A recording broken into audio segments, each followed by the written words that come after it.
Free Book Summary presents. Broke Millennial Summary.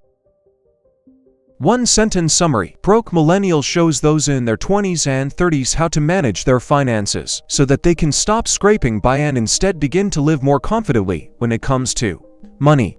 Many of us feel like we've got a pretty good grasp on how to manage our expenses. But if you're a brand new college graduate and broke, this aspect of adulthood might be more than a little intimidating. And even if you don't fit into this category, you might find yourself making some bad money decisions without even knowing it. Let's face it, paying bills is difficult as it is. But when financial advisors start talking about an emergency fund and retirement, it gets overwhelming pretty fast.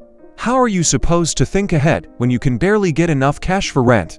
The good news is that it's not your fault and that you don't have to stay broke forever. You just never learned the right money lessons, and it all begins with just a few simple changes to your outlook and habits. These principles and more are what Erin Lowry covers in her book Broke Millennial. Stop scraping by and get your financial life together. She will help you go from knowing little about managing money to having the confidence that you can fund the life of your dreams. Here are 3 of the best lessons I got out of this book. 1. Check your lifelong relationship with money to find the roadblocks in your way of managing it well. 2. Use percentages to calculate how much you need to live and how much you can save. 3. Don't cut your credit cards.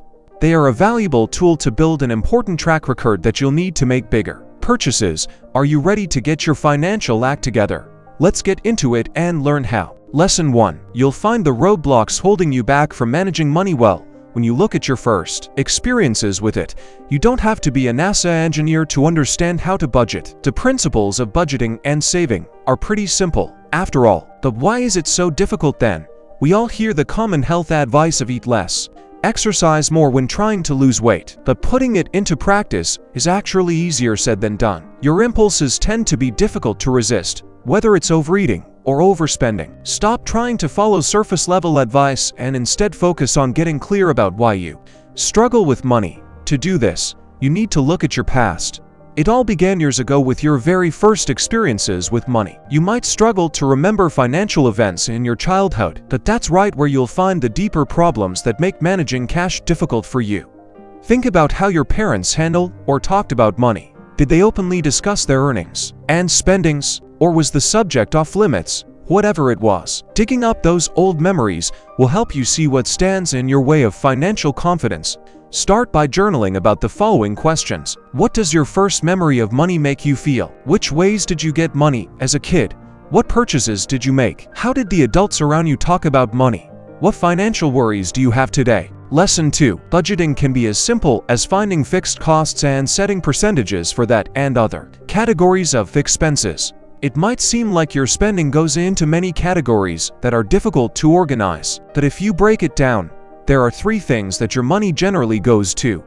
Fixed costs, such as rent, which should make up 50% of your expenses. Financial goals, like saving for a new car, aim for 20% of your budget for these. Flexible spending on everyday things, like food, which makes up the last 30% of your spending. This is the ideal, but you can modify it for your circumstances. Reaching this breakdown should always be your goal.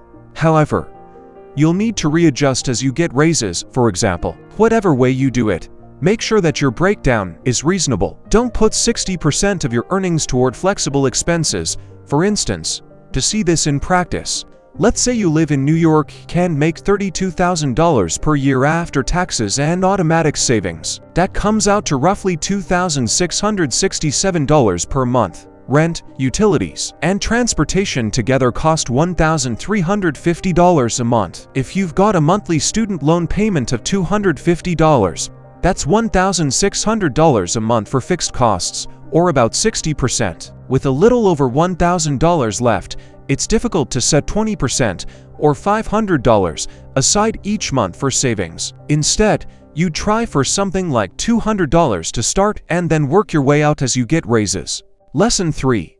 You need to get credit cards and pay them off every month. If you want to make big purchases like a house, having the seemingly endless supply of money that comes from having a credit card sounds nice, but it can be really dangerous. There are a lot of pitfalls to be aware of, but if you want your financial resume to be complete, you've got to get them That's because of what's known as a credit score. This is a track record of how well you've managed debt throughout your life.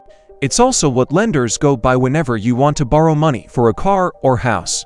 When I turned 21, I got my first credit card. I promised myself that I would never make purchases more than what I could pay off in a month and that I would pay it off entirely every month. I've been doing that for over a decade now, and my credit score is over 800. Almost every time I apply for a new line of credit, the person helping me out is surprised at how high my limits are. Make that same promise to yourself that you'll only spend what you can pay off within a month and that you'll pay the credit card off completely every month. Doing so will keep you from getting into crushing debt and prepare you to buy anything.